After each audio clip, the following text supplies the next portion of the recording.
어느 봄날이었어요. 아들 도준이가 점심 무렵에 전화를 했더군요. 엄마, 오늘 저녁에 잠깐 들러도 돼요? 소개해주고 싶은 사람이 있어서요. 목소리가 평소와 다르게 살짝 들떠 있었죠. 올 것이 왔구나 싶었습니다. 도준이도 이제 홍기가 꽉 찬 나이니까요. 누구라도 좋으니 그저 아들 마음 편하게 해주고 서로 아끼며 살 수 있는 참한 사람이면 좋겠다고 늘 생각해 왔어요. 저녁 7시가 조금 넘었을까 도준이가 웬 아가씨 하나를 데리고 집으로 들어서더군요. 엄마, 이쪽은 제 여자친구 김수정이에요. 수정아, 우리 엄마셔. 도준이는 뭐가 그리 좋은지 입이 귀에 걸려 있었어요. 수정이라는 아가씨는 환하게 웃으며 제게 고개를 꾸벅 숙였습니다. 어머님, 안녕하세요. 말씀 정말 많이 들었어요. 이렇게 직접 뵈니 너무너무 좋네요. 목소리가 어찌나 크고 낭낭한지 거실이 다 울리는 듯 했어요. 첫인상은 글쎄요, 뭐라 딱 꼬집어 말하기는 어렵지만 어딘지 모르게 좀 과하다는 느낌을 받았습니다. 일단 그래요. 어서 와요. 도준이한테 얘기는 들었답니다 하고는 거실로 안내했죠. 소파에 앉아 찬찬히 뜯어보니 수정이는 이목구비가 오목조목하니 예쁘장하긴 했어요. 그런데 몸짓 하나하나가 뭐랄까 연극 배우처럼 살짝 부자연스럽달까요? 웃을 때도 입꼬리가 유난히 과장되게 올라가는 것이며 손동작도 필요 이상으로 부산스러워 보였고요. 옷차림도 그랬어요. 처음 시어머니 될 사람을 만나는 자리치고는 조금 화려하다 싶은 블라우스에 손목에는 번쩍이는 팔찌까지 차고 있었죠. 뭐 요즘 젊은 사람들 취향이려니 생각하려 해도 제 눈에는 영 어색해 보였습니다.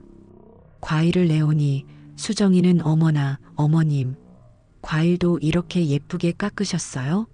도준 씨한테 어머님 음식 솜씨가 보통이 아니시라고 귀에 딱지가 않도록 들었는데 정말이네요. 하며 호들갑을 떨었어요. 듣기 싫은 말은 아니지만 그 칭찬이 진심에서 우러나온다기보다는 잘 보이려고 애쓰는 듯한 인상을 주더군요. 도준이는 제 옆에 앉아 연신 싱글벙글하며 수정이 말에 맞장구를 쳤어요. 수정이가 원래 좀 싹싹해요, 엄마. 아들 눈에는 그저 다 예뻐 보이는 모양입니다. 저는 그저 미소만 지으며 두 사람을 지켜볼 뿐이었죠. 속으로는 도준이가 좋다면야 하면서도 마음 한구석에 자리 잡은 작은 찜찜함은 어쩔 수가 없었어요. 그날따라 유난히 목소리 톤이 높고 행동 하나하나가 꾸며낸 듯한 그 아가씨의 모습이 자꾸만 눈에 밟혔습니다. 그래도 내색할 수는 없으니 일단은 더 지켜볼 수밖에요. 사람 속은 한두 번 봐서는 모르는 법이니까요. 그렇게 수정이와 첫 만남을 가진 지 한 달쯤 지났을까요? 도준이가 결혼 얘기를 본격적으로 꺼내기 시작하더니 양가상견례 날짜까지 잡아서 통보하더군요. 일사천리로 진행되는 상황에 조금 어안이 벙벙했지만 아들이 좋다니 따를 수밖에요. 상견례는 시내에 있는 한정식집 별실에서 진행됐습니다. 저희 쪽에서는 저와 도준이 그리고 도준이 아버지가 나갔고 수정이 쪽에서는 부모님이 함께 나왔어요. 수정이는 그날도 한껏 멋을 낸 모습이었어요. 단아해 보이려고 애쓴 듯한 원피스 차림이었지만 귀에 달린 귀걸이며 목에 건 목걸이가 예사 물건은 아닌 듯 번쩍였습니다. 수정이의 부모님은 글쎄요, 첫인상은 참 평범하고 소박해 보이는 분들이었어요. 그런데 딸인 수정이가 입을 열기 시작하면서부터 분위기가 조금씩 묘하게 흘러갔습니다. 저희 수정이가 눈이 워낙 높아서요. 어지간한 남자는 거들떠도 안 봤답니다. 도준 씨가 그만큼 훌륭하시다는 거겠죠. 호. 수정이의 어머니가 먼저 입을 열었는데 딸 자랑이 좀 과하다 싶었어요. 그러자 수정이가 기다렸다는 듯이 말을 받았죠. 제가 지금 하는 일이요? 외국계 회사에서 프로젝트 매니저로 있는데 최근에 회사에서 가장 큰 프로젝트를 성공시켜서 연봉도 꽤 올랐어요. 저희 아버지가 작은 사업체를 운영하시는데 어릴 때부터 그런 감각을 좀 물려받았나 봐요. 호호. 자기가 맡은 프로젝트가 얼마나 대단한 것이었는지, 또 자기 능력을 회사에서 얼마나 높이 평가하는지에 대해 한참을 늘어놓더군요. 듣고 있자니 마치 무슨 대기업 임원이라도 되는 듯한 말투였어요. 저는 가만히 수정이 아버지의 표정을 살폈습니다. 딸이 저렇게까지 자기 자랑을 늘어놓는데도 별다른 제지 없이 그저 묵묵히 듣고만 계시더군요. 표정 변화도 거의 없으셔서 무슨 생각을 하시는지 짐작하기 어려웠어요. 수정이 어머니는 딸의 말에 연신 고개를 끄덕이며 우리 딸아이가 워낙 똑 부러져서요. 저희 집안이 대대로 교육자 집안이라 그런지 애가 뭘 해도 야무지답니다. 하고 추임새를 넣었습니다. 교육자 집안이라는 말에 살짝 놀라 눈길을 주니 멋쩍게 웃으시더군요. 나중에 알고 보니 먼 친척 중에 교편을 잡았던 분이 한 분 계셨던 모양인데 그걸 가지고 교육자 집안 운운한 것이었어요. 도준이 아버지는 그저 허허 웃으며 두 젊은이가 서로 좋다니 저희야 더 바랄 게 있겠습니까? 앞으로 잘 지켜봐 주십시오. 하며 겸양을 보였죠. 도준이 녀석은 뭐가 그리 좋은지 수정이 말 한마디 한마디에 고개를 끄덕이며 맞장구를 치고 있었어요. 제 눈에는 뻔히 허풍으로 보이는 말들도 아들 귀에는 그저 자기 여자친구의 능력으로 들리는 모양입니다. 저만 속이 답답해지는 기분이었어요. 아무리 그래도 그렇지 처음 만나는 사돈 앞에서 저렇게까지 자기를 부풀려야 하나 싶었지만 좋은 날 괜히 분위기를 망치고 싶지는 않아 잠자코 있었습니다. 다만 사돈들 양반들의 표정이 아주 편해 보이지는 않았던 것이 마음에 걸렸어요.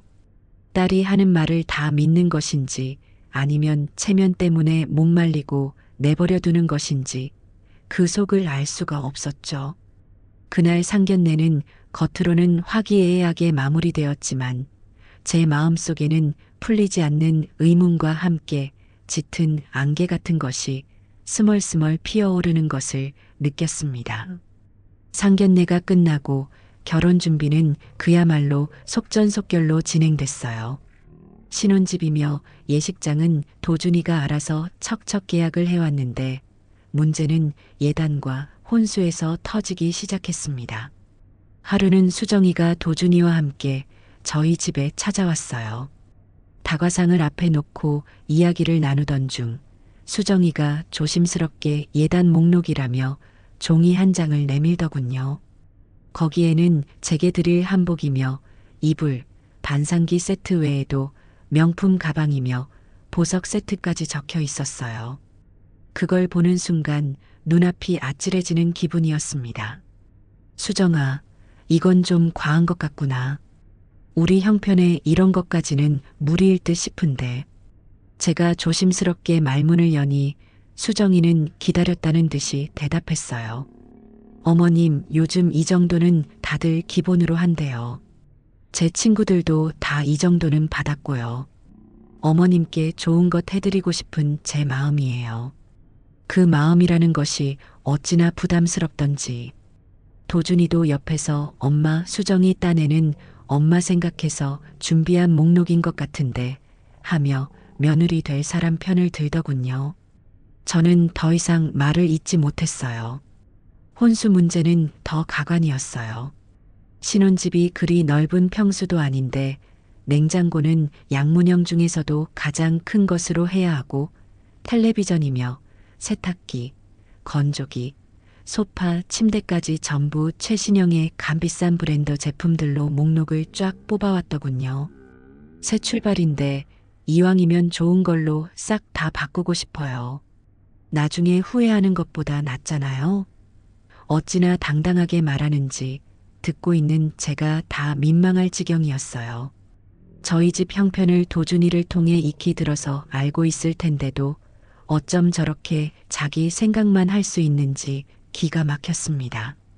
그날 이후로 도준이는 부쩍 수척해졌어요. 퇴근하고 돌아오면 한숨부터 내쉬는 날이 많아졌고요. 하루는 제가 조용히 도준이를 불렀습니다. 도준아, 아무리 그래도 그렇지. 이건 아니다 싶다. 수정이, 너무 자기 욕심만 채우려는 것 아니냐? 그러자 도준이가 힘없이 대답하더군요. 엄마, 수정이가 저런 걸 바라는 애가 아닌데 친구들 눈치도 보이고 결혼이라는 게 일생에 한 번뿐이라 그런 것 같아요.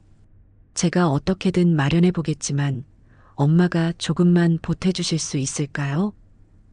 아들의 그 말에 가슴이 철렁 내려앉았습니다. 결국 돈 문제로 저를 찾아온 것이었죠. 도준아, 정신 차려라. 우리 형편 뻔히 알잖니. 그 아가씨는 어쩜 그렇게 경우가 없을까? 시작부터 이러면 앞으로는 어쩌려고 그러니? 제가 단호하게 말하자 도준이는 고개를 푹 숙인 채 아무 말도 하지 못했어요. 사랑에 눈이 멀어도 분수는 알아야 하는데 제 아들이 저렇게까지 어리석어 보일 수가 없었습니다. 저런 애한테 내 아들 인생을 맡겨도 되는 건지 정말이지 앞이 캄캄했어요. 하지만 이미 상견례까지 마치고 날짜까지 잡아놓은 마당에 제가 대놓고 반대할 수도 없는 노릇이었죠. 그저 속만 부글부글 끓을 뿐이었어요. 두고 보자. 만약 결혼하고 나서도 저 버릇 못 고치면 그때는 내가 정말 가만히 있지 않을 테다. 저는 그렇게 홀로 칼을 갈기 시작했습니다. 어쩐지 이 결혼 시작부터 험난할 것 같은 불길한 예감이 강하게 들었어요. 그 예감은 안타깝게도 틀리지 않았습니다. 도준이와 수정이의 결혼식은 봄꽃이 만발하던 4월에 있었어요. 신혼여행은 유럽으로 열흘간 다녀온다더군요.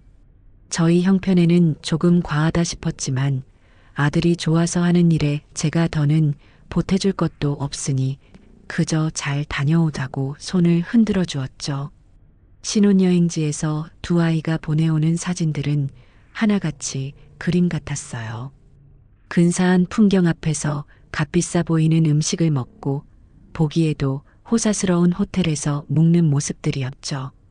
도준이 얼굴에는 웃음꽃이 떠나질 않았고 수정이는 한껏 멋을 부린 채 여왕이라도 된 듯한 표정이었어요. 젊을 때 저런 경험도 해보는 거지 하면서도 마음 한편으로는 저 돈이 다 어디서 났을까 하는 걱정이 스멀스멀 피어올랐습니다. 아니나 다를까 신혼여행에서 돌아온 지 일주일도 채 되지 않아 수정이에게서 전화가 왔어요. 목소리가 잔뜩 잠겨서는 울먹이더군요. 어머님, 흐흐, 큰일 났어요. 친정에 급한 일이 생겨서 돈이 좀 필요한데 도준 씨한테는 차마 말을 못하겠어요. 혹시 어머님이 조금만. 들어보니 친정아버지가 갑자기 사업상 큰 위기에 몰려 당장 얼마가 급하게 필요하다는 것이었어요. 액수도 적지 않았습니다. 제 딴에는 며느리가 처음으로 간곡하게 부탁하는 것이고 또 사돈댁일이라니 모른 척할 수도 없어 없는 살림에 어렵사리 돈을 마련해 보내주었어요. 고맙습니다, 어머님. 이 은혜는 평생 잊지 않을게요. 수정이는 전화기 너머로 연신 흐느끼며 고맙다고 했죠. 그때까지만 해도 저는 정말 며느리가 안쓰럽고 사돈댁이 걱정스러웠습니다. 그런데 두어 달쯤 지났을까요? 도준이네 신혼집에 반찬을 좀 가져다 주러 갔다가 우연히 수정이의 방 옷장 문이 살짝 열려 있는 것을 보게 되었어요. 그리고 그 안에 걸려 있는 눈에 익은 명품 로고가 선명한 가방을 발견하고 말았습니다. 제가 평소 잡지에서나 보던 수백만 원을 호가하는 그런 가방이었죠. 순간 머릿속이 하얘지는 기분이었어요. 설마 아니겠지. 하지만 불길한 예감은 틀리는 법이 없더군요. 마침 도준이가 퇴근하고 돌아오기에 슬쩍 떠보았죠. 도준아, 혹시 수정이 저 가방 내가 사준 것이냐? 제 물음에 도준이는 멋쩍게 웃으며 아, 저거요? 수정이가 신혼여행 다녀와서 얼마 안 있다가 자기 돈 모은 걸로 하나 갖고 싶던 거 샀다고 하더라고요. 예쁘죠? 하는 겁니다. 그 순간 저는 온몸의 피가 싸늘하게 식는 것 같았어요. 수정이가 친정일로 급하다며 제게서 빌려간 돈, 그 돈이 저 가방으로 둔갑해 있었던 겁니다. 저는 아무 말도 할 수 없었어요. 그저 내가 사람을 잘못 봐도 한참 잘못 봤구나 하는 생각만이 머릿속을 맴돌았죠. 그 일 있고 며칠 후 저는 도준이를 따로 불러 조용히 이야기를 꺼냈습니다. 도준아, 내가 얼마 전에 수정이에게 돈을 좀 빌려준 일이 있다. 친정에 급한 일이 생겼다고 해서 그런데 그 돈이 아무래도 이상하게 쓰인 것 같구나. 제 말을 들은 도준이는 처음에는 어리둥절한 표정을 짓더니 이내 수정이를 불러 자초지종을 물었어요.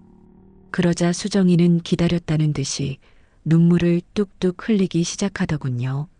어머님, 어떻게 저를 그렇게 의심하실 수가 있어요? 물론 어머님께 빌린 돈으로 가방을 산 건 맞아요. 하지만 그건 저희 아버지 일이 잘 해결돼서 남은 돈으로 저를 위해 뭔가 해주고 싶다고 하셔서 그래서 흑흑. 어찌나 서럽게 우는지 모르는 사람이 보면 제가 아주 악독한 시어머니라도 된 것 같았어요. 제가 뭘 그렇게 잘못했다고 저를 이렇게 나쁜 사람으로 만드세요. 어머님은 왜 저만 이렇게 미워하시는 거예요? 수정이는 울며 불며 제게 대들기까지 했죠. 도준이는 또 그 모습에 마음이 약해졌는지 저를 나무라는 투로 말했어요. 엄마, 수정이한테 너무 그러지 마세요. 아직 어려서 뭘 잘 몰라서 그런 걸 수도 있잖아요. 그리고 결과적으로 아버지 일도 잘 해결됐다니 된 거 아니에요? 아들의 말에 저는 기가 막혀서 말문이 막혔습니다. 저 명백한 거짓 눈물에 또 속아 넘어가는 아들을 보니 가슴을 치고 싶은 심정이었어요. 어리다니 저 아이가 지금 20살 어린애도 아니고 30을 바라보는 나이인데 뭐가 어리다는 말이냐? 속으로 우라통이 터졌지만 아들 앞에서는 차마 더 모진 말을 할 수가 없었습니다. 그저 그래, 내가 좀 더 지켜보마. 내 거짓말이 언제까지 통하나 한번 보자 하고 속으로 다짐할 뿐이었죠. 하지만 그 일로 인해 제 마음속에서 수정이에 대한 불신은 더욱 깊어져만 갔습니다. 그 후로도 크고 작은 거짓말들이 이어졌지만 제 심증을 더욱 굳히게 된 결정적인 사건이 또 있었어요. 바로 제가 결혼할 때 친정 어머니께 물려받아 고이 간직해 오다가 며느리에게 물려준 폐물 중 하나가 사라진 일이었죠. 아주 값비싼 것은 아니었지만 제게는 더없이 소중한 의미가 담긴 목걸이였습니다. 하루는 가족 모임이 있어 수정이에게 그 목걸이를 하고 나오라고 일렀어요. 그런데 수정이는 안절부절 못하며 얼굴이 하얗게 질리더군요. 어머님, 저 그게 정말 죄송해요. 아무리 찾아도 그 목걸이가 어디에 있는지 모르겠어요. 제가 잘 간수했어야 했는데 잃어버린 것 같아요. 수정이는 금방이라도 울음을 터뜨릴 것처럼 말했지만 제 눈에는 그 모습이 또 하나의 연기로 보였습니다. 정말 잃어버렸다면 당황하고 미안해하는 기색이 역력해야 하는데 수정이는 어딘지 모르게 제 눈치를 살피며 불안하게 눈동자를 굴리고 있었어요. 마치 들키면 어쩌나 하는 사람처럼요. 괜찮다. 사람 물건이라는 게 있다가도 없고 없다가도 있는 것이니 너무 상심 말아라. 저는 일단 그렇게 말하고 넘어갔지만 속으로는 저 폐물이 어디로 갔는지 내가 꼭 밝혀내고 말리라고 다짐했습니다. 그때부터 저는 수정이의 일거수일투족을 더욱 유심히 지켜보기 시작했어요. 이건 단순한 실수가 아니라 더 큰 무언가가 숨겨져 있다는 확신이 들었기 때문입니다. 수정이의 거짓말은 정말이지 끝이 없었어요. 한 번은 제가 도준이네 집에 김치를 좀 가져다 주러 갔다가 안방에서 새어나오는 수정이의 통화 내용을 우연히 엿듣게 되었습니다.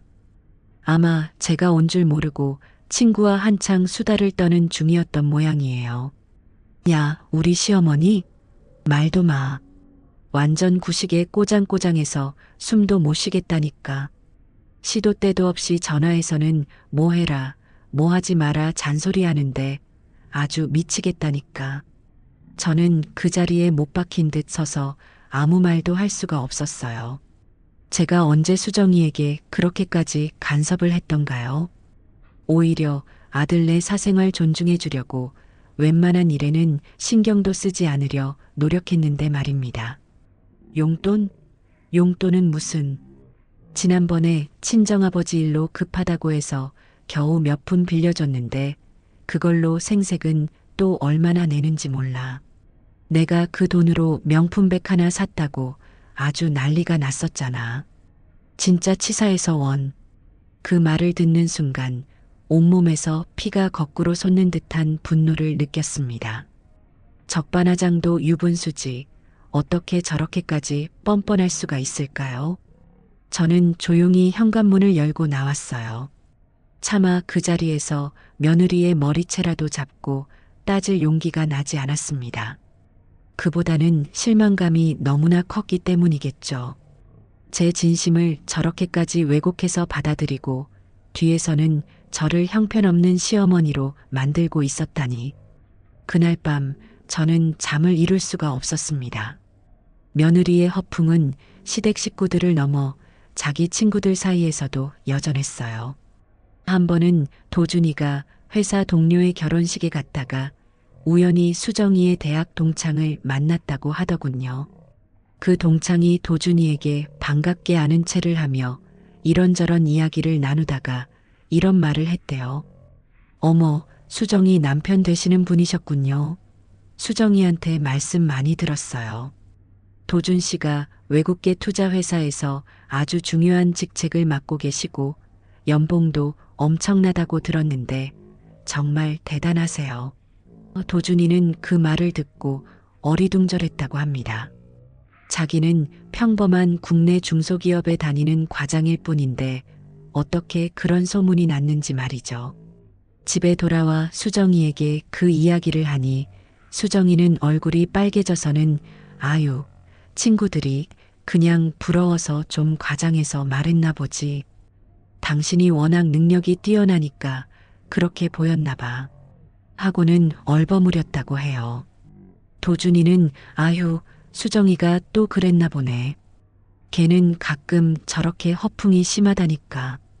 친구들한테 창피해 죽겠어. 하며 대수롭지 않게 웃어넘기더군요. 저는 그 말을 전해 듣고 속에서 천불이 났습니다. 도준아, 그게 지금 웃고 넘길 일이니? 내 아내가 내 얼굴에 먹칠을 하고 다니는 거 아니냐? 어떻게 사람이 저렇게 속이 다 비었을 수가 있어? 제 말에 도준이는 그저 에이, 엄마. 뭘 그렇게까지 심각하게 생각하세요? 그냥 친구들 사이에서 좀 잘나 보이고 싶었나 보죠. 하며 오히려 저를 이상한 사람 취급하더군요. 아들이 저렇게까지 둔감하니 제가 더 무슨 말을 할 수 있겠어요. 그저 한숨만 나올 뿐이었죠. 그러던 어느 날 수정이가 갑자기 아침부터 헛구역질을 하며 소파에 쓰러지듯 눕더군요. 어머님, 저 아무래도 몸이 좀 이상해요. 속도 메스꺼리고 자꾸 어지럽고 혹시? 하며 배를 살짝 감싸는 신용까지 했어요. 그 모습을 본 도준이는 얼굴이 하얗게 질려서 어쩔 줄 몰라 했죠. 저도 순간 정말인가 하는 생각에 가슴이 철렁했습니다. 아이를 기다리는 마음이야 어느 부모나 마찬가지니까요. 그래, 그럼 어서 병원에 가보자. 혹시 모르니 확인을 해봐야 하지 않겠니? 제가 진심으로 걱정하며 말하자 수정이는 갑자기 당황한 기색이 역력했어요. 아니에요, 어머님. 아직 확실하지도 않은데 병원까지 갈 필요는 그냥 제가 요즘 좀 피곤해서 그런가 봐요. 너무 예민하게 굴었나 봐요. 하며 어색하게 웃어넘기려 했습니다. 그 순간 저는 직감했어요. 이것도 연기구나. 정말 임신 초기 증상이라면 기뻐하며 병원에 가자고 해야 정상인데 저렇게까지 극구 사양하는 모습이 아무래도 이상했죠. 며칠 뒤 제가 다시 한번 병원에 가보자고 권유하자 수정이는 아예 말을 바꾸더군요. 어머님, 제가 그날 이후로는 아무렇지도 않아요. 아마 그냥 체했던 건가 봐요. 그 말을 듣는 순간 저는 더 이상 수정이의 말은 단 한마디도 믿을 수 없다는 것을 깨달았습니다. 어떻게 저런 신성한 일까지 거짓으로 꾸며낼 수가 있을까요? 정말이지 그 속을 알 수 없는 아이였어요. 이제는 연민이나 안타까움보다는 분노와 혐오감마저 들기 시작했습니다. 그 무렵부터였을까요? 도준이의 얼굴에서 웃음기가 사라지기 시작한 것이. 퇴근하고 돌아오면 말없이 소파에 앉아 깊은 한숨을 내쉬는 날이 많아졌고 주말이면 방에 틀어박혀 나오지 않으려 했어요. 누가 봐도 고민이 깊어 보였습니다. 처음에는 회사 일이 힘든가 싶어 도준아, 혹시 회사에서 무슨 안 좋은 일이라도 있는 거니? 하고 물었지만 아들은 그저 아니에요, 엄마. 별일 없어요. 하고 고개를 저을 뿐이었죠. 하지만 어미의 눈은 속일 수가 없는 법입니다. 도준이의 그늘진 얼굴 뒤에는 분명 다른 무언가가 숨겨져 있다는 것을 직감했어요. 그러던 어느 날 우편함에서 이상한 편지 한 통을 발견했습니다. 도준이 앞으로 온 신용카드사의 독촉장이었어요. 순간 가슴이 철렁 내려앉았죠. 도준이는 평소 계획성이 철저한 아이라 카드 연체 같은 건 상상도 할 수 없는 일이었거든요. 조심스럽게 봉투를 뜯어보니 사용 내역이 빼곡하게 적힌 명세서와 함께 연체, 이자를 경고하는 붉은 글씨가 눈에 들어왔습니다. 사용 금액도 한두 푼이 아니었어요. 대부분이 백화점 명품관이나 고급 레스토랑에서 결제된 내역들이었죠. 저는 그 명세서를 들고 도준이의 방문을 두드렸습니다. 도준아, 이게 대체 다 뭐냐? 제 목소리는 저도 모르게 떨리고 있었어요. 도준이는 처음에는 당황한 듯 제 눈을 피하더니 이내 모든 것을 체념한 듯한 표정으로 입을 열었습니다. 사실은 수정이가 제 이름으로 몰래 카드를 하나 더 만들어서 쓰고 있었나 봐요. 저도 얼마 전에야 알았어요. 아들의 목소리는 물기에 젖어 있었어요. 그동안 얼마나 혼자 소가리를 했을까 생각하니 어미로서 가슴이 미어지는 듯 했습니다. 그날 저녁 도준이는 수정이와 크게 다투었습니다. 제가 거실에 앉아 애써 태어난 척 텔레비전을 보고 있었지만 안방에서 들려오는 두 사람의 높은 언성은 고스란히 제 귀에 들려왔어요. 수정아, 어떻게 나한테 한마디 상의도 없이 이런 짓을 할 수가 있어. 우리 형편 뻔히 알면서. 도준이의 목소리에는 깊은 실망과 분노가 어려 있었죠. 그러자 수정이는 또 그 특유의 울음 섞인 목소리로 변명하기 시작했습니다. 여보, 정말 미안해요.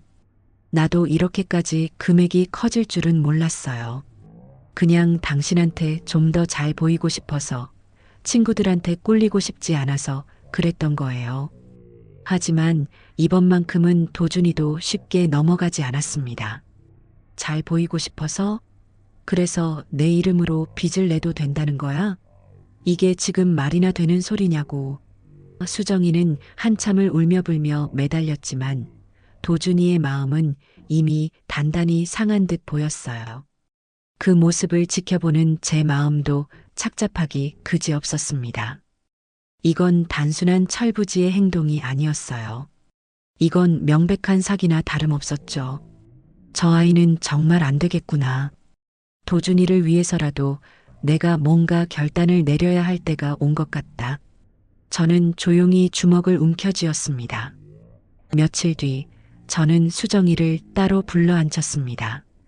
도준이가 없는 자리에서 차분하게 이야기를 하고 싶었어요.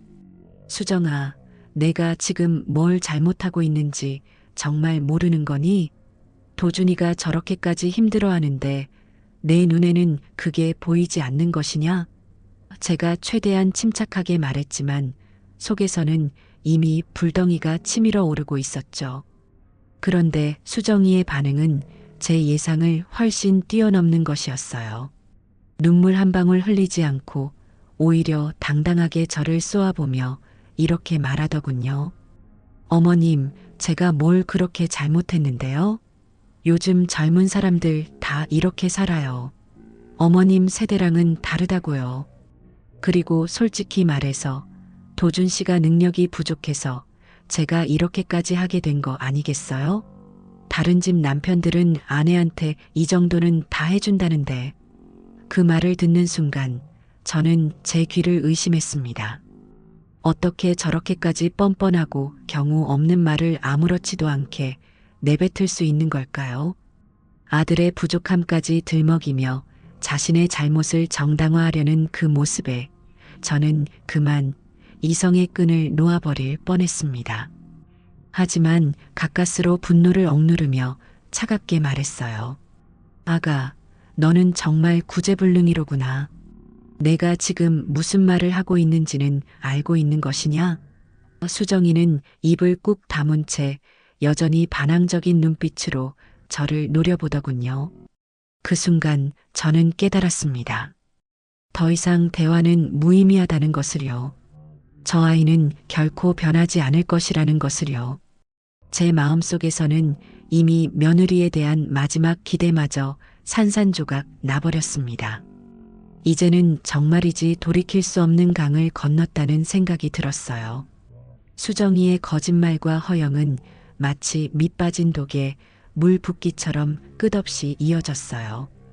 카드값 문제로 한바탕 소동이 있고 나서 얼마 지나지 않아 이번에는 친정 찬스라는 이름으로 또 다른 사건이 터졌습니다. 하루는 수정이가 도준이에게 시무룩한 표정으로 여보, 사실은 저희 집에 또 급한 일이 생겨서 돈이 좀 필요하게 됐어요. 아버지 사업이 다시 어려워지셔서 이번에는 정말 큰 금액이라 어머님께는 차마 말씀을 못 드리겠고 저희 부모님께서 가지고 계신 적금 깨서 겨우 마련했는데 조금 모자라네요.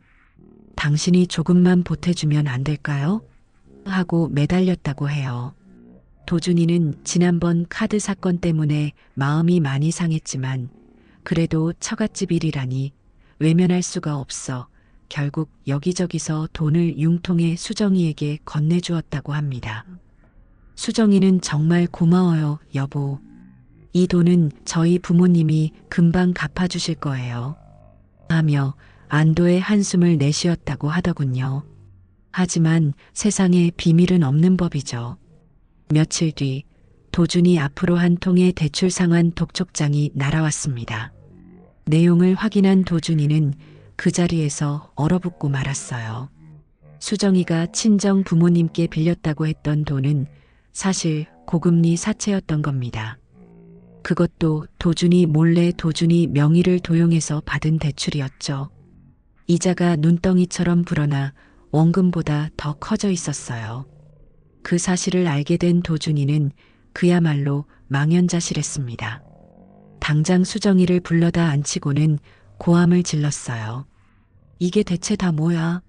거짓말도 정도가 있지. 어떻게 나한테까지 사채를 썼다고 속일 수가 있어. 그것도 내 명의를 도용해서. 도준이의 얼굴은 분노와 배신감으로 시뻘겋게 달아올라 있었죠. 수정이는 그제야 모든 것이 탄로난 것을 알고 바닥에 주저앉아 엉엉 울기 시작했습니다. 여보, 정말 미안해요. 무서워서 말을 못했어요. 아버지가 아니라 사실은 제가 주식 투자를 좀 했는데 그게 잘못되어 빚을 갚으려고 하다 보니 일이 이렇게 커졌어요. 흑흑. 그 말을 듣는 도준이의 표정은 이미 모든 것을 체념한 듯 허탈해 보였습니다. 저 역시 그 광경을 지켜보며 이제는 정말 이 관계를 끝내야 할 때가 왔다는 것을 절감했어요.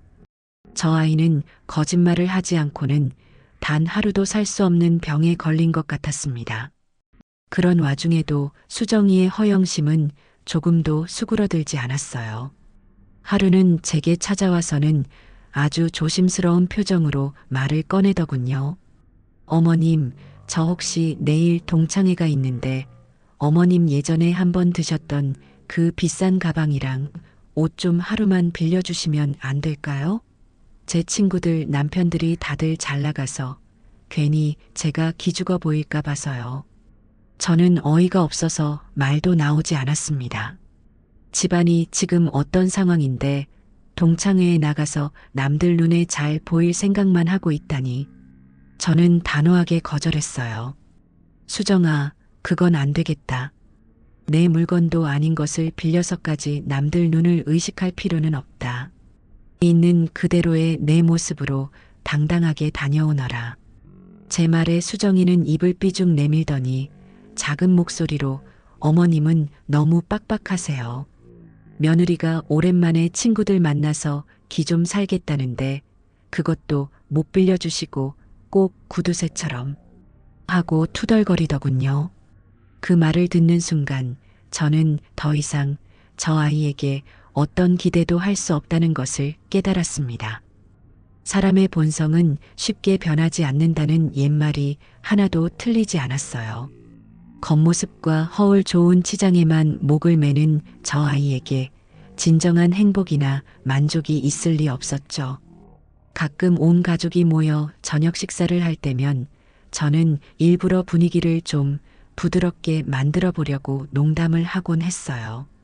하루는 텔레비전에서 피노키오 만화가 나오는 것을 보고는 이렇게 말했죠. 옛날 이야기에 거짓말하면 코가 길어진다는 피노키오가 있었지. 요즘 세상에도 그런 게 있으면 참 볼만하겠다. 안 그러니 수정아? 저는 그저 가벼운 농담으로 던진 말이었는데 수정이는 갑자기 얼굴이 하얗게 질리더니 들고 있던 숟가락을 떨어뜨릴 뻔했어요.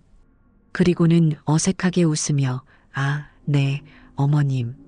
저 갑자기 속이 좀 안 좋아서 먼저 들어가 볼게요. 하고는 황급히 자기 방으로 들어가 버리더군요. 그 모습을 본 도준이는 수정이가 요즘 좀 예민해서 그래요, 엄마. 하고는 별일 아니라는 듯 넘어갔지만 제 눈에는 모든 것이 명확하게 보였습니다. 역시 찔리는 게 한두 가지가 아니로구나. 저렇게까지 티가 나는데 도준이 저 녀석은 왜 저걸 모를까 하는 생각에 답답함이 밀려왔어요.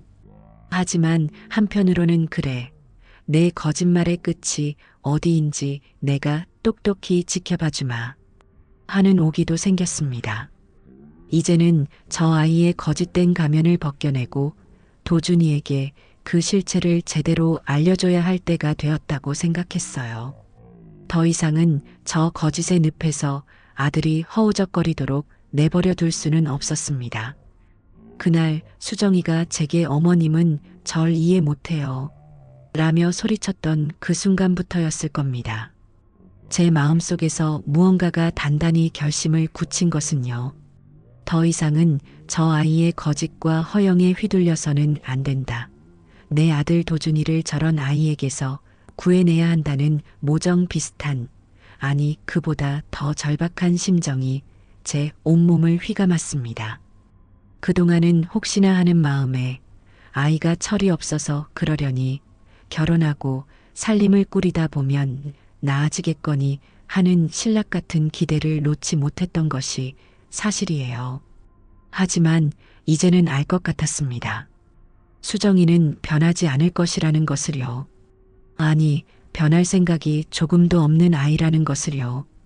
그날부터 저는 은밀하게 수정이의 실체를 밝힐 증거들을 모으기 시작했습니다.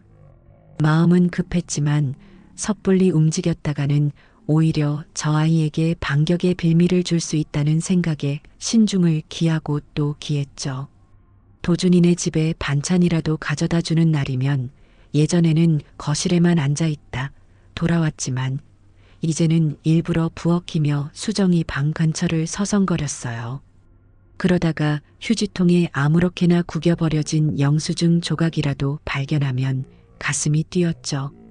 한 번은 수정이가 자리를 비운 사이 화장대 위에 놓인 백화점 쇼핑백을 슬쩍 들춰보았는데 그 안에는 그녀가 친구에게 선물 받았다고 도준이에게 자랑했던 고가의 화장품 세트 영수증이 들어있더군요.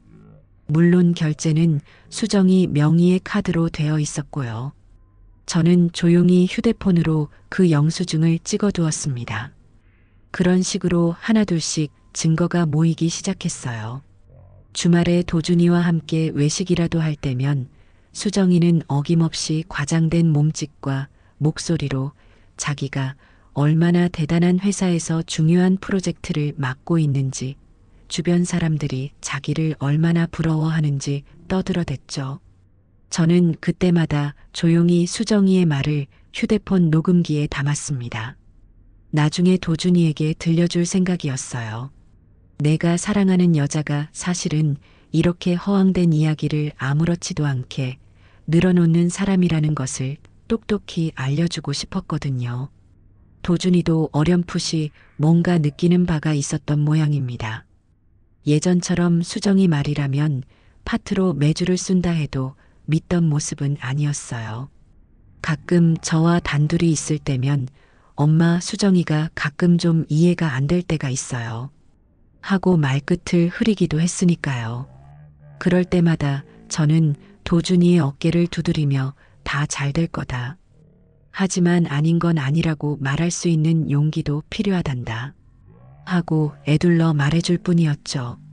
한 번은 도준이가 제게 자신의 신용카드 명세서를 보여주며 깊은 한숨을 내쉬었어요. 거기에는 도준이가 전혀 알지 못하는 사용 내역들이 빼곡히 적혀 있었죠.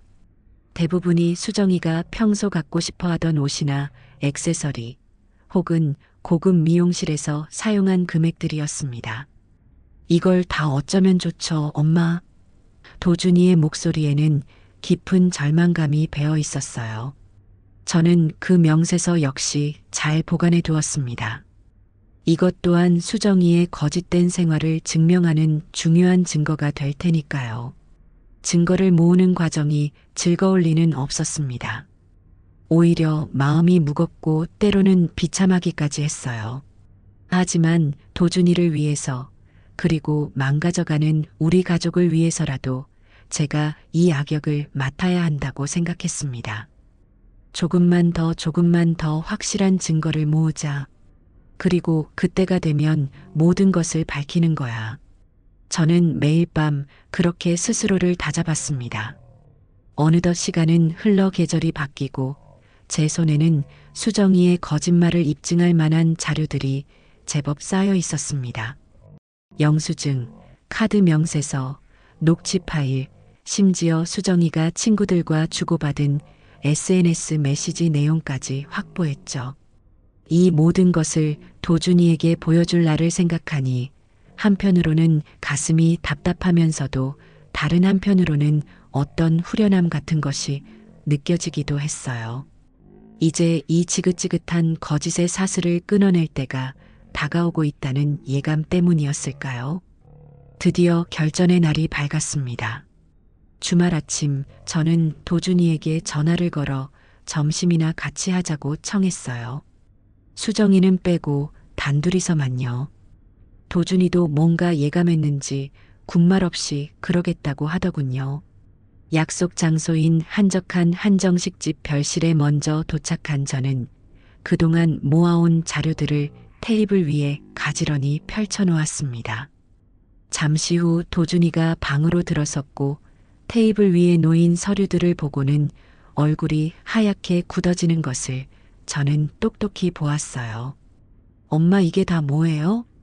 도준이의 목소리가 가늘게 떨리고 있었죠.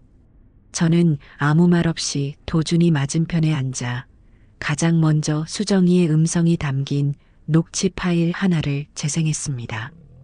거기에는 수정이가 친구와 통화하며 저와 도준이를 험담하고 자신의 처지를 과장하며 온갖 거짓말을 늘어놓는 내용이 고스란히 담겨 있었어요. 우리 시어머니? 완전 짜증나. 간섭은 또 얼마나 심한지 몰라. 그리고 우리 도준 씨는 착하긴 한데 솔직히 능력이 좀 부족하잖아. 내가 아니면 누가 데리고 살겠어? 도준이는 이어폰을 통해 흘러나오는 수정이의 목소리를 들으며 얼굴이 하얗게 질려갔습니다. 녹음이 끝나자 도준이는 한동안 아무 말도 하지 못했어요. 그저 마른 침만 꿀꺽 삼킬 뿐이었죠.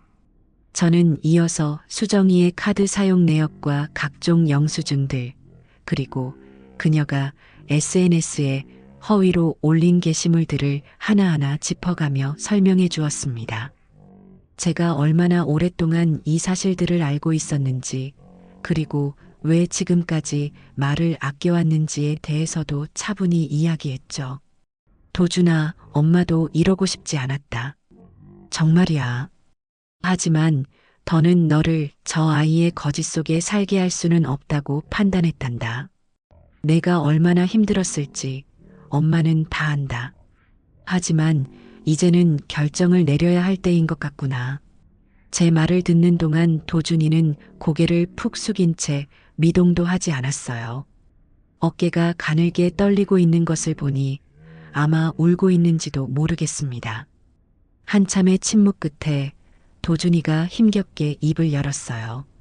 엄마, 정말 수정이가 믿을 수가 없어요. 제가 바보였어요. 그렁그렁한 눈으로 저를 바라보는 아들의 모습에 제 마음도 찢어질 듯 아팠습니다. 하지만 이제 와서 동정심 때문에 이 일을 덮을 수는 없었어요. 괜찮다, 도준아.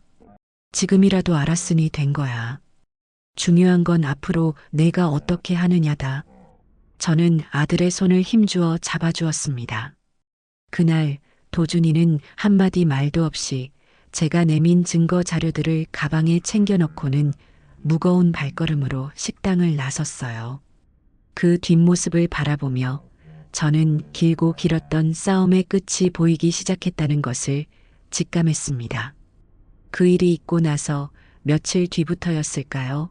수정이의 태도가 눈에 띄게 달라지기 시작했습니다. 예전에는 거들떠보지도 않던 집안일을 자처해서 하기도 하고 제게 시도 때도 없이 전화를 걸어 안부를 묻기도 했죠. 주말이면 제가 좋아하는 과일이나 간식거리를 사들고 저희 집에 찾아와서는 어머님, 이거 제가 어머님 생각나서 사왔어요. 별건 아니지만 맛있게 드세요. 하며 살갑게 굴었어요. 저녁 식사라도 함께하는 날이면 어머님, 오늘 저녁은 제가 맛있는 거 해드릴게요. 뭐 드시고 싶으세요? 하며 제 눈치를 살피기 바빴죠. 아마도 도준이를 통해 제가 무언가를 알고 있다는 것을 눈치챈 모양입니다. 하지만 그런다고 해서 제 마음이 돌아설 리 만무했어요. 오히려 그 가식적인 모습에 더욱더 혐오감만 깊어질 뿐이었죠. 이제 와서 이런다고 내 마음이 누그러질 것 같으냐? 이미 늦었다, 아가. 너는 너무 멀리 와버렸어. 저는 수정이의 그 모든 호의를 그저 무표정한 얼굴로 받아넘겼습니다. 속으로는 더욱더 단단히 마음을 다잡으면서요. 폭풍전야의 고요함처럼 집안에는 무거운 침묵만이 감돌았습니다. 아들과 깊은 대화를 나눈 그 주 주말, 저는 온 가족을 저희 집으로 불러 모았습니다. 도준이와 수정이는 물론이고 제 남편에게도 미리 언지를 해두었죠. 이제는 모든 것을 공론화하고 매듭을 지어야 할 때라고요. 남편은 제가 내민 증거들을 보고는 한동안 말을 잇지 못하더니 이내 깊은 한숨과 함께 당신이 알아서 하구려. 나는 당신 결정을 따르겠소. 하고 제게 모든 것을 일임했습니다. 사실 남편도 진작부터 수정이의 허영과 거짓된 행동들을 못마땅하게 생각하고 있었으니까요. 다만 아들 도준이 때문에 참고 있었을 뿐이었죠. 약속한 일요일 오후 도준이와 수정이가 무거운 표정으로 집에 들어섰습니다. 수정이는 현관에 들어서는 순간부터 안절부절 못하며 제 눈치를 살피기 바빴어요. 아마도 오늘 무슨 이야기가 오갈지 대강은 짐작하고 있는 듯했죠. 저는 두 사람을 거실 소파에 앉히고 남편과 함께 그 맞은편에 앉았습니다. 테이블 위에는 그동안 제가 모아온 자료들이 가지런히 놓여 있었어요. 오늘 이렇게 다 같이 모인 건 다름이 아니라 우리 집안의 중요한 문제에 대해 이야기하기 위해서다. 제가 무겁게 입을 열자 수정이는 마른 침을 꿀꺽 삼키며 초조한 기색을 감추지 못했습니다. 혹시라도 무슨 말을 할까봐 도준이의 옷자락을 꼭 붙들고 있는 모습이 애처롭기까지 했지만 제 마음은 조금도 흔들리지 않았어요. 저는 가장 먼저 수정이의 경제관념과 무분별한 쇼핑 습관에 대해 지적했습니다. 그녀가 도준이 몰래 사용한 카드 내역과 할부로 구매한 사치품 목록들, 그리고 여기저기서 빌려 쓴 소액 대출 내역까지 하나하나 짚어가며 이야기했죠.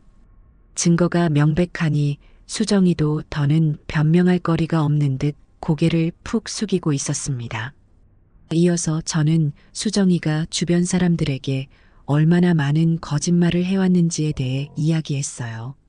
자신의 학력이나 경력, 집안 형편을 부풀린 것은 물론이고 심지어 있지도 않은 병을 핑계로 동정심을 사려 했던 일까지 모두 밝혔습니다.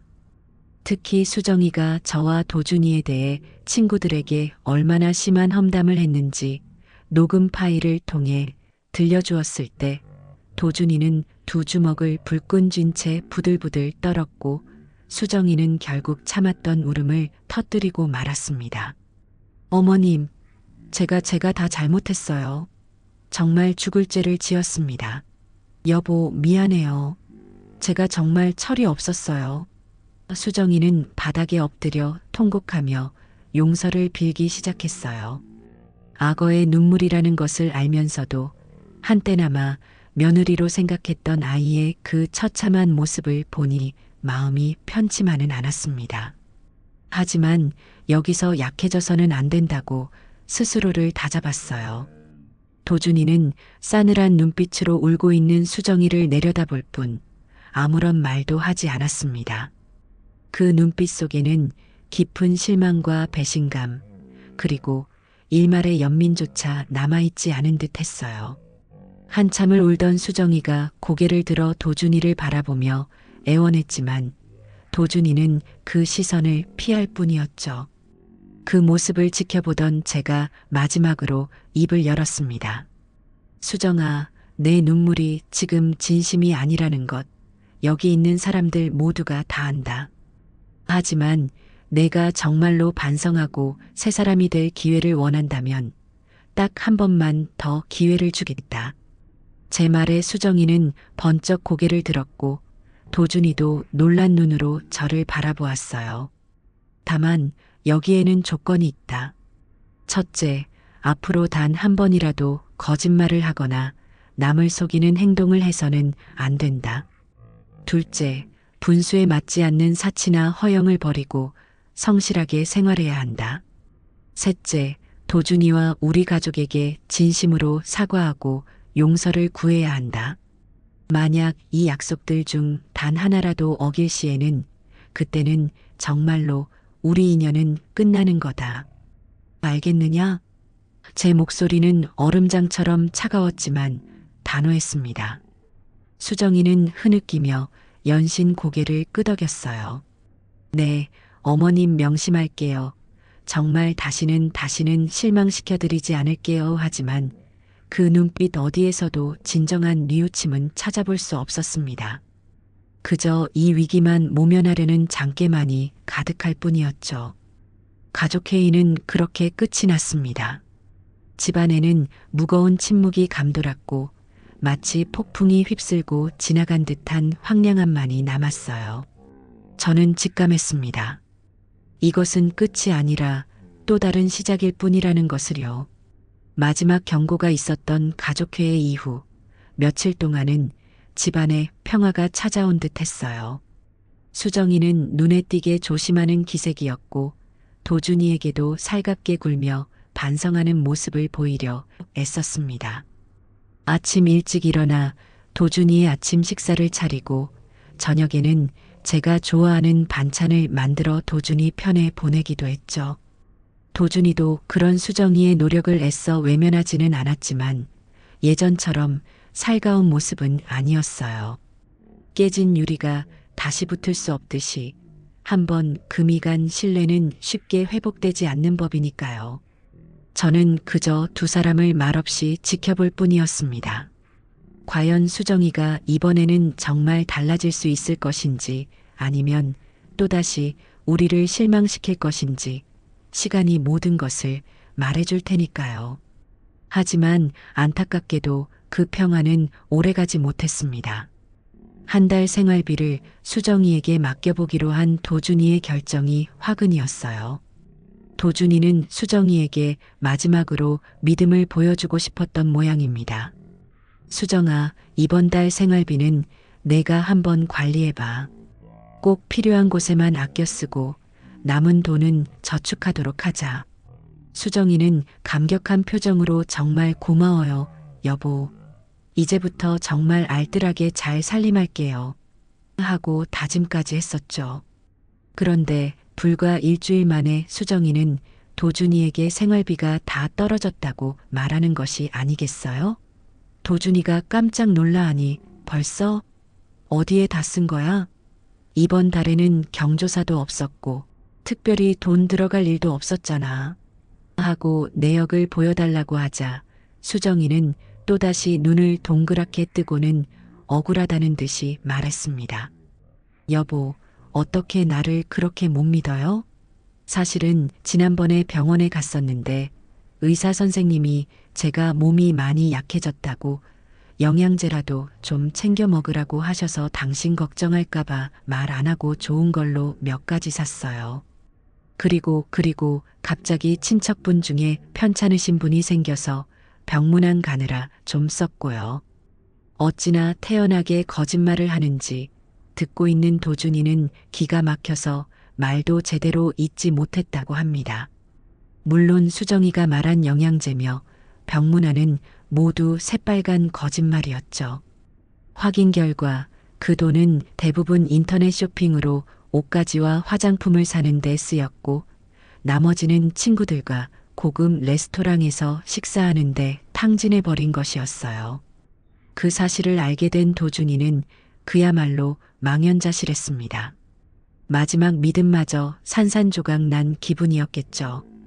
저 역시 그 소식을 전해 듣고는 더 이상 수정이에게 어떤 기대도 할 수 없다는 것을 깨달았습니다. 사람은 고쳐 쓰는 것이 아니라는 옛말이 정말 하나도 틀리지 않았어요. 엎친 데 덮친 격으로 얼마 지나지 않아 또 다른 사건이 터지고 말았습니다. 바로 저희 시댁의 아주 중요한 집안 행사에 수정이가 불참한 일이었죠. 제 시동생, 그러니까 도준이 작은아버지의 딸이 결혼하는 날이었어요. 온 가족 친척들이 다 모이는 자리였고 며느리로서 수정이가 당연히 참석해야 할 자리였습니다. 그런데 결혼식 전날 밤 수정이가 갑자기 배를 움켜쥐고는 끙끙 앓는 소리를 내기 시작했어요. 어머님, 여보, 저 아무래도 내일 결혼식에 못 갈 것 같아요. 갑자기 열도 나고 온몸이 쑤시는 게 꼭 몸살 감기 초기 증상 같아요. 어찌나 아픈 연기를 실감나게 하는지 도준이는 또 속아 넘어가서는 정말 괜찮겠어? 병원에 가보지 않고? 하며 걱정했죠. 저는 속으로 또 시작이구나 싶었지만 겉으로는 몸이 안 좋으면 쉬어야지 별 수 있겠니?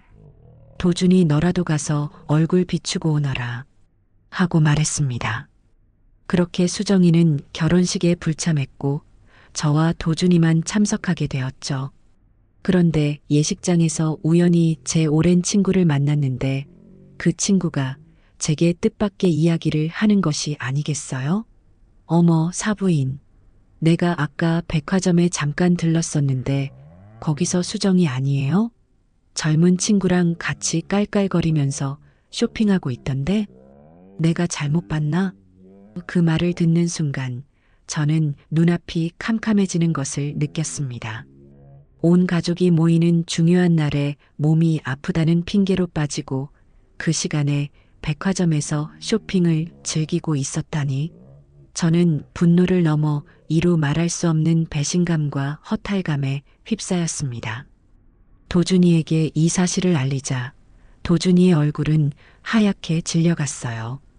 그날 결혼식 피로연 음식은 입에도 대지 못했습니다. 그리고 마침내 수정이의 거짓말은 그 정점을 찍고야 말았습니다. 아마도 연이은 거짓말들이 탄로나면서 자신이 궁지에 몰렸다고 생각했던 모양이에요. 하루는 저를 찾아와서는 눈물까지 글썽이며 이렇게 말하더군요. 어머님, 사실은 제가 그동안 어머님과 도준 씨에게 말씀 못 드린 비밀이 있어요. 저는 또 무슨 해괴한 소리를 하려나 싶어 말없이 수정이를 쳐다보았죠. 그러자 수정이는 마치 세상에서 가장 비극적인 비밀을 고백하는 사람처럼 낮은 목소리로 그러나 또렷하게 말했습니다.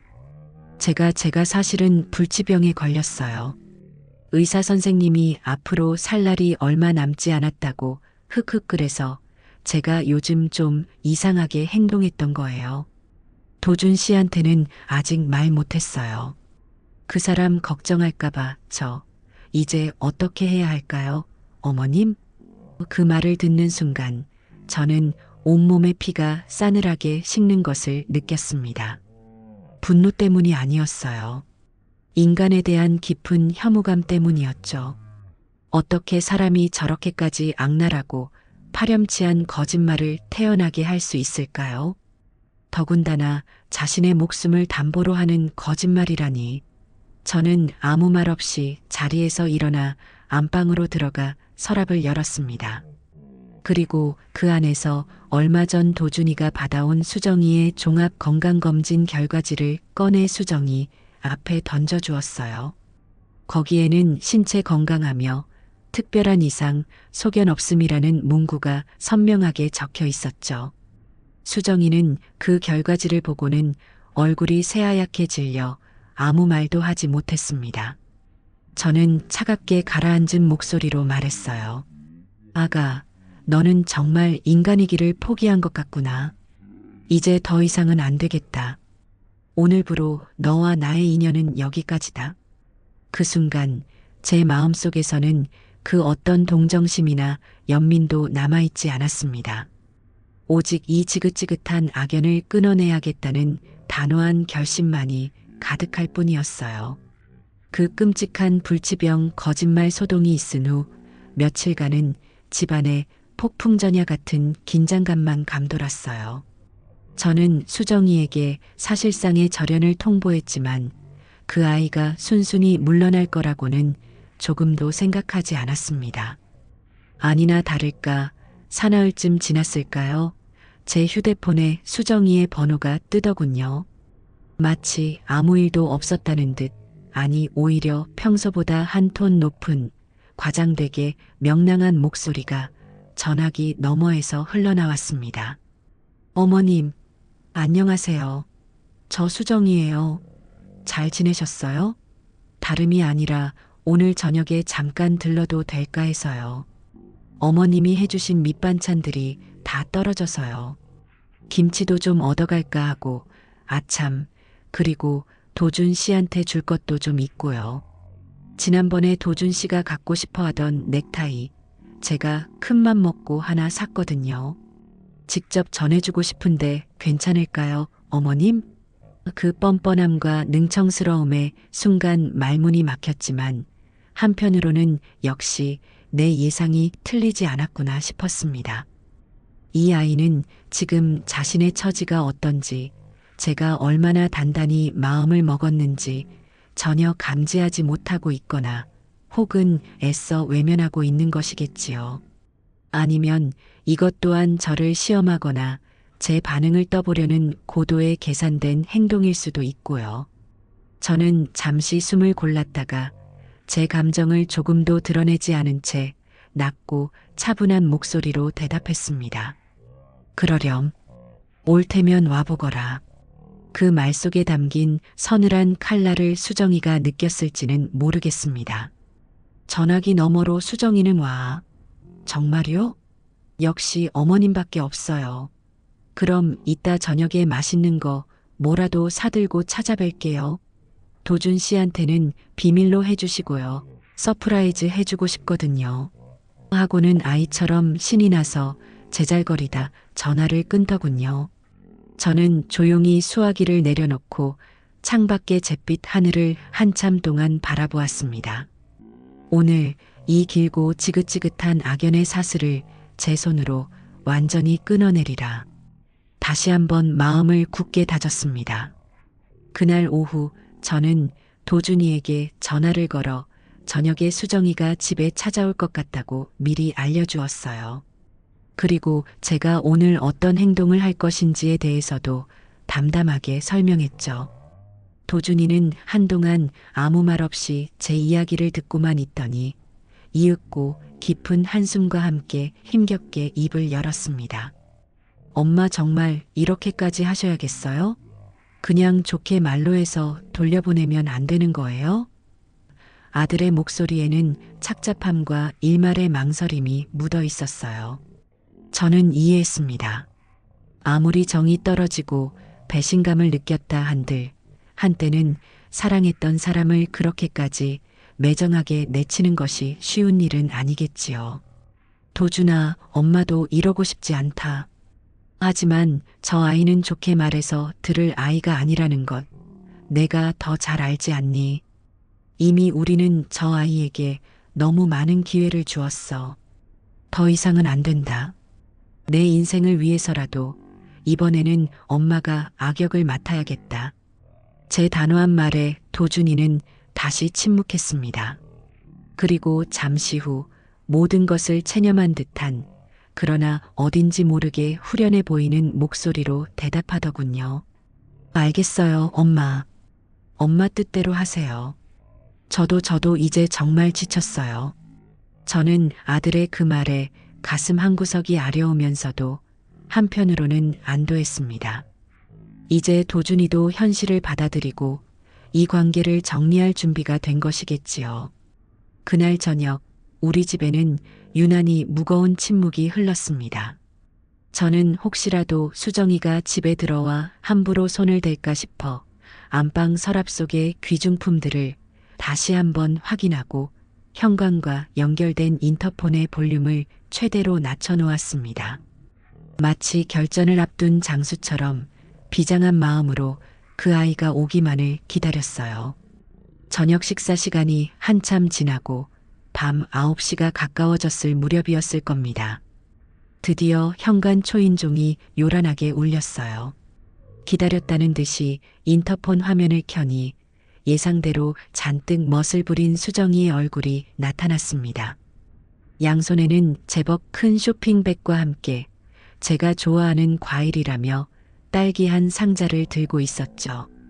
얼굴에는 잔뜩 기대감에 부푼 미소가 걸려 있었고요.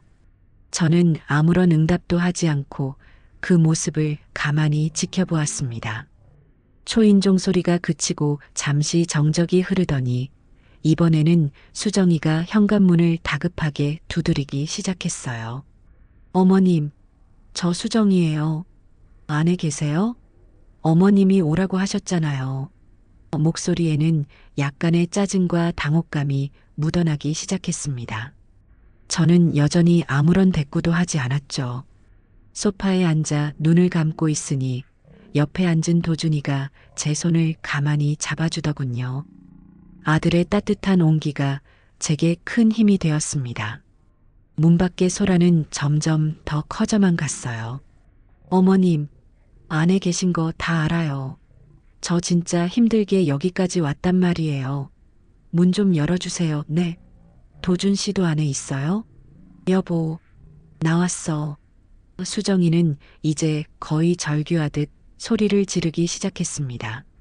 목소리에는 히스테릭한 기운마저 감돌았죠.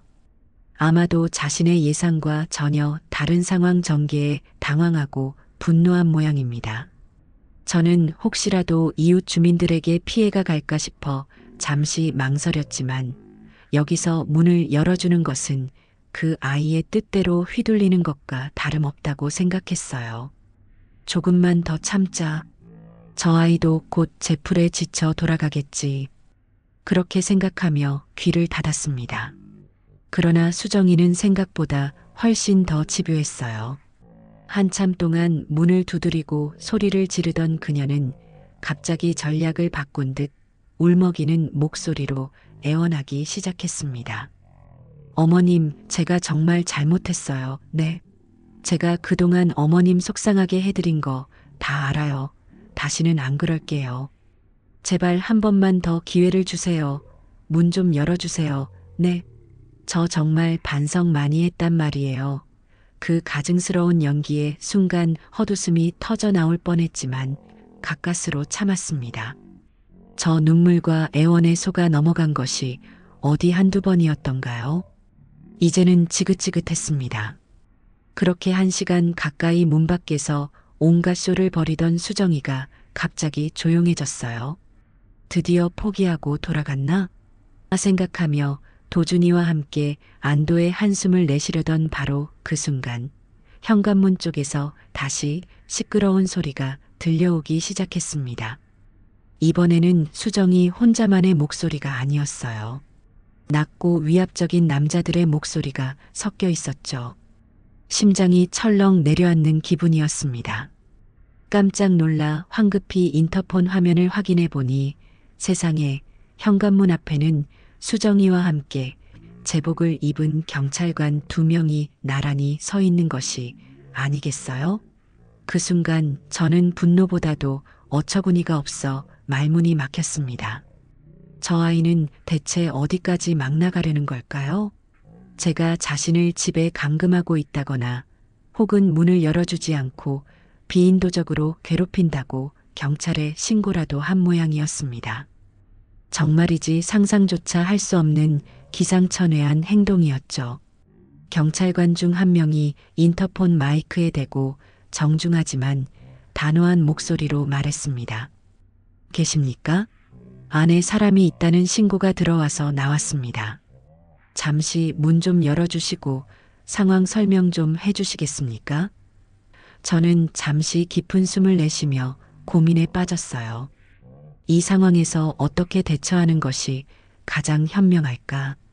도준이와 짧게 눈빛을 교환한 후 저는 결심한 듯 현관으로 다가가 굳게 잠긴 문을 열었습니다. 끼익 하는 소리와 함께 문이 열리자 수정이는 기다렸다는 듯이 눈물 콧물 범벅이 된 얼굴로 경찰관들에게 저를 가리키며 울부짖기 시작했어요. 경찰 아저씨, 바로 이 사람이에요.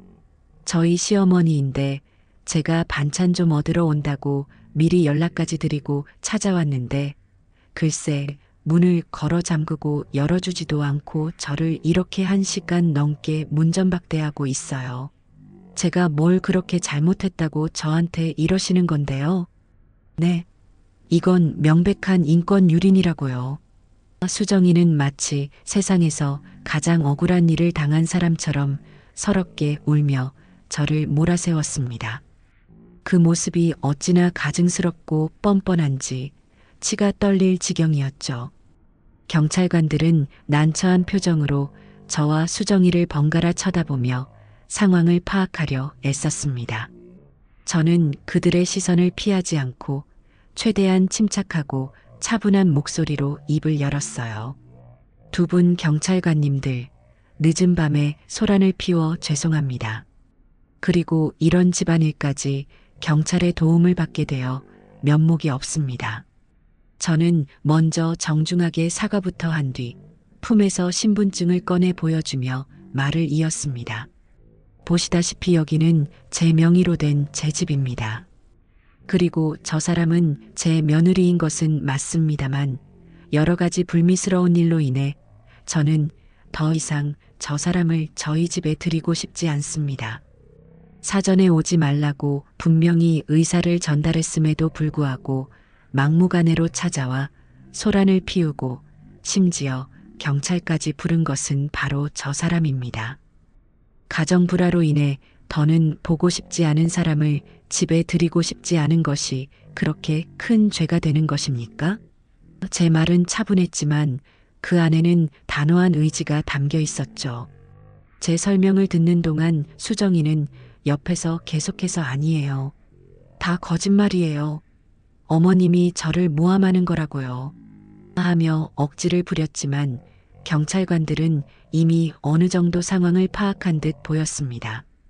그들은 잠시 서로 눈빛을 교환하더니 이내 수정이를 향해 부드럽지만 단호한 어조로 말했어요. 사모님, 일단 진정하시고 저희 말씀 좀 들어주십시오. 들어보니 이건 저희 경찰이 강제로 개입해서 해결해 드릴 수 있는 성격의 문제가 아닌 것 같습니다. 사적인 가정 문제는 두 분 당사자께서 원만하게 대화로 풀어보시는 것이 가장 바람직합니다. 오늘은 이만 돌아가시고 나중에 다시 한번 차분하게 대화를 시도해 보시는 것이 어떻겠습니까? 그 말은 사실상 수정이에게 이만 물러가라는 뜻이었죠. 수정이는 경찰관들의 그 말에 얼굴이 시뻘개지도록 분을 참지 못하고 발을 동동 구르며 악을 쓰기 시작했습니다. 뭐라고요? 지금 저더러 그냥 돌아가라는 거예요? 저 사람이 나한테 한 짓은 생각 안 해요? 내가 얼마나 억울한지 알기나 해요? 하지만 경찰관들은 더 이상 수정이의 생떼에 어울려줄 생각이 없는 듯 정중하지만 단호하게 그녀의 팔을 잡아 끌며 현관 밖으로 데리고 나가려 했어요. 그 와중에도 수정이는 끝까지 저를 향해 원망과 저주가 뒤섞인 눈빛을 쏘아붙이는 것을 잊지 않았습니다. 아파트 복도에서는 이미 몇몇 이웃 주민들이 문을 빼꼼히 열고 이 모든 소동을 구경하고 있었으니 아마 수정이에게는 평생 지울 수 없는 수치와 망신으로 기억될 것입니다. 경찰관들에게 거의 반강제로 이끌려 엘리베이터 쪽으로 사라지는 수정이의 마지막 뒷모습을 바라보며 저는 형언할 수 없는 복잡한 감정에 휩싸였습니다. 한때나마 며느리로서 정을 주었던 아이의 처참한 몰골에 대한 일말의 안쓰러움과 동시에 그 지긋지긋했던 악연의 고리를 드디어 내 손으로 끊어냈다는 데서 오는 엄청난 해방감과 통쾌함이 교차했죠. 문이 닫히고 집안에 다시 정적이 찾아왔을 때 저는 저도 모르게 깊은 안도의 한숨을 내쉬었습니다. 가슴속을 몇 년 동안 짓누르고 있던 거대한 바위 덩어리가 마침내 산산조각 나 부서져 내리는 듯한 그런 후련함이었습니다. 드디어 끝이 난 것입니다. 수정이가 경찰까지 대동했다가 온 동네 망신만 당하고 쫓겨나듯 사라진 그날 밤, 저희 집에는 아주 오랜만에 진정한 평화가 찾아온 듯 했습니다. 물론 제 마음 한구석이 아주 가볍지만은 않았어요. 아무리 용서할 수 없는 잘못을 저지른 며느리라지만 한때나마 한솥밥을 먹으며 가족으로 연을 맺었던 아이를 그렇게까지 매몰차게 내쳐야 했다는 사실이 못내 마음에 걸렸던 것이죠. 어쩌면 조금 더 시간을 주고 기다렸더라면 수정이가 정말로 개과천선하여 새로운 모습을 보여주었을지도 모른다는 신락 같은 미련이 아주 없었던 것도 아니었습니다. 하지만 거실 소파에 앉아 멍하니 창밖을 바라보고 있는 도준이의 옆모습을 보는 순간 제 선택이 결코 틀리지 않았음을, 오히려 너무 늦지 않게 올바른 결단을 내렸음을 깨달을 수 있었습니다. 아들의 얼굴에는 그동안 깊게 드리워져 있던 불안과 고뇌의 그늘이 씻은 듯이 사라지고 아주 오랜만에 찾아온 평온함과 함께 어떤 해방감마저 느껴졌으니까요. 마치 무거운 짐을 내려놓은 사람처럼 표정이 한결 편안해 보였습니다. 그날 저녁 저는 도준이가 가장 좋아하는 따뜻한 된장찌개를 끓이고 몇 가지 정갈한 밑반찬을 곁들여 소박하지만 정성스러운 저녁상을 차렸습니다. 한동안 입맛이 없다며 깨작거리기만 하던 도준이가 그날은 웬일인지 밥 한 그릇을 뚝딱 비워내더군요. 식사를 마치고 거실에 나란히 앉아 따뜻한 녹차를 마시고 있을 때였어요. 도준이가 한참 동안 창밖의 어둠을 응시하더니 이윽고 결심한 듯 제 쪽으로 몸을 돌려 앉으며 아주 조용히 그러나 단호한 목소리로 입을 열었습니다. 어머니. 그 부름에 저는 가슴이 철렁 내려앉는 것을 느꼈지만 애써 태연한 표정으로 아들의 다음 말을 기다렸죠. 도준이는 제 손을 가만히 잡더니 눈가가 촉촉이 젖은 채로 떨리는 목소리를 이어갔습니다. 정말 죄송합니다, 어머니. 그리고 정말 감사합니다. 저는 아무 말 없이 아들의 손을 마주 잡아주었어요. 제가 너무 어리석고 미련했어요. 진작 어머니 말씀을 귀담아 들었어야 했는데 수정이의 그럴듯한 거짓말과 연기에 번번이 속아 넘어가면서 어머니 마음고생만 잔뜩 시켜드리고 부모님 얼굴에 먹칠만 한 못난 자식입니다. 정말 면목이 없습니다. 도준이는 고개를 떨군 채 한참 동안이나 말을 잇지 못했습니다. 그렁그렁 맺힌 눈물이 뜨겁게 제 손등 위로 떨어져 내리는 것이 느껴졌죠. 저는 그런 아들의 어깨를 가만히 감싸 안아주었습니다. 모진 풍파를 다 겪고 지칠 대로 지쳐 돌아온 어린 새처럼 아들은 제 품에 힘없이 기댔습니다. 괜찮다, 내 아들. 다 지난 일이다. 내가 얼마나 힘들고 괴로웠을지 이 어미는 다 헤아리고도 남는다. 누구의 잘못을 따지기 전에 이제라도 모든 것을 바로잡고 새로운 시작을 할 수 있게 된 것만으로도 천만다행이라고 생각하자꾸나. 중요한 건 과거가 아니라 앞으로 내가 어떻게 살아가느냐 하는 것이니까. 제 따뜻한 위로에 도준이는 더욱더 제 품속으로 파고들었고 한참을 그렇게 어린아이처럼 어깨를 들썩이며 소리 없이 울었습니다. 아마도 그동안 수정이 앞에서 참아 보이지 못했던, 그리고 저에게조차 솔직하게 털어놓지 못했던 모든 서름과 분노, 자괴감과 후회의 감정들이 한꺼번에 터져 나온 것이겠지요. 그렇게 한참의 시간이 흐른 뒤 감정을 어느 정도 추스른 도준이가 천천히 고개를 들었습니다. 눈가는 여전히 붉게 충혈되어 있었지만 그 눈빛에는 이전에는 볼 수 없었던 어떤 단단한 결의 같은 것이 서려 있었어요. 어머니, 수정이와는 더 이상 부부로서 함께 살아갈 자신이 없습니다. 그 아이는 저를 사랑하지 않았던 것 같아요. 아니, 어쩌면 처음부터 저를 이용할 생각밖에 없었는지도 모르겠습니다. 그동안 제가 너무 어리석어서 그걸 깨닫지 못했던 것뿐이고요. 도준이의 목소리는 낮고 차분했지만 그 안에는 깊은 상실감과 함께 어떤 깨달음이 담겨 있는 듯 했습니다. 제가 그 관계를 정리하겠습니다. 더 늦기 전에 제 인생을 되찾고 싶습니다. 어머니.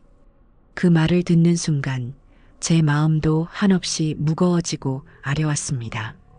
부모로서 자식의 이혼이라는 아픔을 지켜보는 것은 결코 쉬운 일이 아니니까요. 하지만 동시에 제 아들이 드디어 그 지긋지긋한 고통의 굴레에서 벗어나 스스로 일어설 용기를 내었다는 사실에 가슴 깊은 곳에서부터 안도감이 밀려왔습니다. 그래, 도준아. 내 결정을 전적으로 존중한다. 내가 어떤 선택을 하든 엄마는 언제나 내 뒤에서 너를 응원하고 지지할 것이라는 것만 잊지 말아라. 힘들고 외로울 때는 언제든 엄마에게 기대도 좋으니 너무 혼자서 모든 짐을 짊어지려 하지 말고. 저는 아들의 손을 더욱 힘주어 잡아주며 제 진심을 전했습니다. 그날 이후 예상했던 대로 수정이는 도준이에게 거의 바락에 가까울 정도로 매달리기 시작했습니다. 새벽이고 한밤중이고 가리지 않고 수십 통씩 전화를 걸어 울고불고 애원하며 용서를 구하는가 하면 차마 입에 담기에도 민망한 욕설과 저주가 담긴 장문의 문자 메시지를 하루에도 몇 번씩 보내오기도 했죠. 심지어는 도준이가 출근하는 길목에 미리 와서 기다리고 있다가 나타난 도준이의 차 앞에 드러누워 길을 막고는 여보, 내가 정말 다 잘못했어. 다시는 안 그럴 테니 제발 나를 버리지 마. 우리가 함께했던 시간들이 있잖아. 어떻게 나한테 이럴 수가 있어. 하며 주변 사람들이 다 지켜보는 앞에서 히스테릭하게 소리를 지르며 난동을 부리기도 했다고 합니다. 그럴 때마다 도준이는 예전처럼 당황하거나 흔들리지 않고 차분하지만 단호하게 자신의 입장을 전달하며 돌아섰다고 해요. 수정아, 미안하다. 우리는 이미 너무 멀리 와버렸고 서로에게 너무 깊은 상처만 남겼어. 더 이상은 너와 나 그리고 우리 가족 모두를 힘들게 하고 싶지 않다. 이제 그만 각자의 길을 가는 것이 서로에게 최선일 것 같아. 부디 잘 지내길 바란다. 그 과정을 지켜보는 제 마음은 한편으로는 안쓰럽고 씁쓸하면서도 다른 한편으로는 제 아들이 그 질긴 악연의 사슬을 끊어내고 비로소 한 인간으로서 당당하게 홀로 서기를 시작했다는 생각에 가슴 벅찬 대견함을 느꼈습니다. 역시 제 아들은 약하지 않았어요. 잠시 길을 잃고 방황했을 뿐 결국에는 제 힘으로 올바른 길을 찾아 돌아온 것이었죠. 그 강인함과 성숙함이 제게는 더없이 큰 위안과 자랑스러움으로 다가왔습니다. 모든 법적인 절차가 마무리되고 수정이와의 관계가 서류상으로도 완전히 정리된 어느 늦가을 저녁이었어요. 집안에는 아주 오랜만에 따뜻하고 평화로운 공기가 감돌았습니다. 식탁에 마주 앉아 도준이가 좋아하는 갈치조림에 저녁 식사를 하는데 문득 이런 생각이 들더군요. 정말 얼마만인가. 이렇게 아들과 단둘이 앉아 아무런 걱정 없이 그저 평범하고 소소한 일상을 나누며 편안하게 식사를 하는 것이. 그동안 수정이로 인해 우리 집은 늘 살얼음판을 걷는 듯한 긴장감과 불안감으로 가득 차 있었고 진심 어린 웃음소리보다는 가슴을 치는 한숨 소리가 더 자주 들려왔었죠. 하지만 이제는 모든 것이 제자리를 찾은 듯 했습니다. 창밖으로는 낙엽 구르는 소리가 스산하게 들려왔지만 집안은 따뜻한 온기로 가득 차 있었고 라디오에서는 감미로운 클래식 음악이 잔잔하게 흘러나오고 있었어요. 도준이는 회사에서 있었던 재미있는 에피소드들을 이야기하며 예전처럼 밝고 유쾌하게 제잘거렸고 저는 그런 아들의 모습을 사랑스러운 눈길로 바라보며 맞장구를 쳐주었죠. 특별할 것 하나 없는 지극히 평범한 저녁 풍경이었지만 제게는 이 세상 그 어떤 사내진미나 화려한 파티보다도 값지고 소중한 진정한 행복의 순간이었습니다. 몇 년 동안 제 가슴을 무겁게 짓누르던 거대한 돌덩이가 마침내 사라지고 그 빈자리에 따스하고 부드러운 햇살이 가득 채워지는 듯한 깊은 평온함을 느꼈어요. 마치 길고 어둡고 험난했던 터널을 지나 마침내 눈부시게 아름다운 햇살이 쏟아지는 광활한 평야로 걸어 나온 것처럼 제 마음에도 비로소 진정한 의미의 평화와 안식이 찾아온 것 같았습니다. 물론 도준이가 앞으로 겪어야 할 마음의 상처를 치유하고 새로운 삶을 시작하기까지는 아직 시간이 더 필요하겠지만 그래도 저는 굳게 믿습니다. 제 아들은 이 모든 시련과 아픔을 지혜롭게 잘 이겨내고 이전보다 더욱더 단단하고 깊이 있고 성숙한 한 사람으로 우뚝 성장할 것이라는 것을요. 그리고 저는 언제까지나 그런 아들의 가장 가까운 곳에서 변함없는 사랑과 믿음으로 묵묵히 그 길을 함께 걸어가는 든든한 동반자이자 따뜻한 안식처가 되어줄 생각입니다. 그것이야말로 하늘이 제게 맡겨주신 어미 된 저의 가장 중요하고도 신성한 역할일 테니까요.